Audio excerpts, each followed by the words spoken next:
was it like? I guess, I mean, I'm sitting here crying, man. I mean, just to, you know, well, you know, to see me write you from jail, or to hear me over there shooting and. Right, you know, even at your jail experience, and I've seen it happen so many times, that was during the era of time when the distribution of drugs and selling of drugs became a major industry in public housing.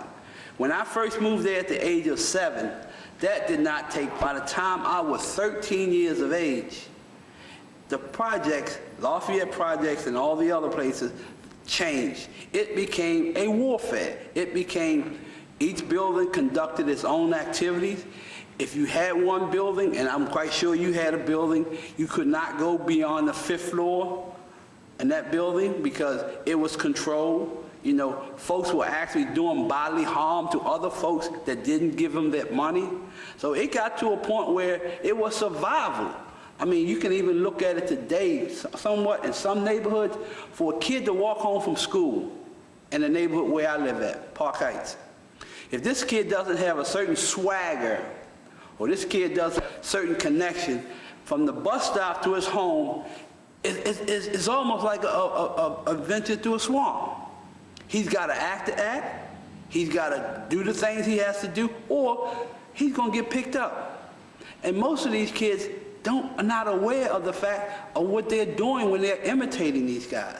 Well, you as a martial artist, as we met as a wrestler, guess what we have different? We can confront. Also have to match that particular environment. And then we look at today, I mean, when we think of our particular style that we teach, it had to be adaptable for the inner cities of places like Baltimore and so forth.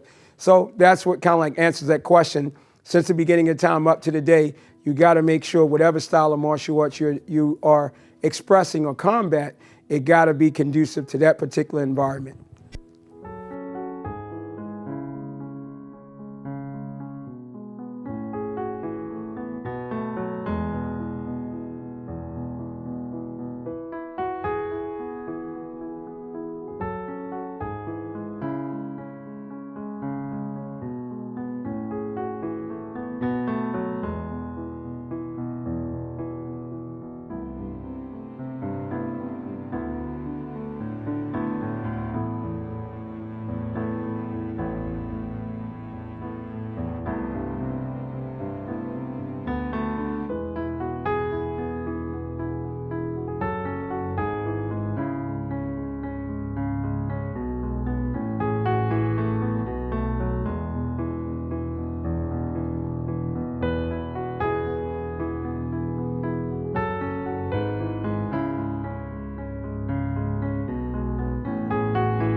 I mean, in the book, we talk about the 12 principles: honesty, open-mindedness, willingness. You know, you got to be honest. You got to be honest.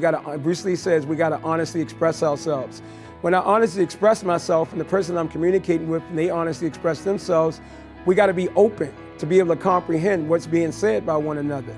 And then once we are open to comprehend without judgment on what we are sharing, then we have that willingness, that faith, that act and go on. And then we do a more inventory. We start investigating and understanding, okay, that truth that I discovered from this other person, how can I apply it to myself so I can learn how to express myself in a manner that gives me strength and gives me confidence. When you are a martial artist, man, when you grow to become that, it ain't something, it ain't a goal that we strive for, we just become it. It's a combination, it's a mind and body experience where it all blends together. Physical discipline that has to do with spirituality is the same time. Very, very important. A lot of people in the hoods especially, and not only hoods, all of our people in underserved communities, they see that they're eating the wrong food, they're treating their body poorly, not exercising, it's a real problem. And the beauty in what you're doing, when you think of martial arts, which is mind, body, and spirit, I think it's a great marriage to empower our kids. Would you? I would say that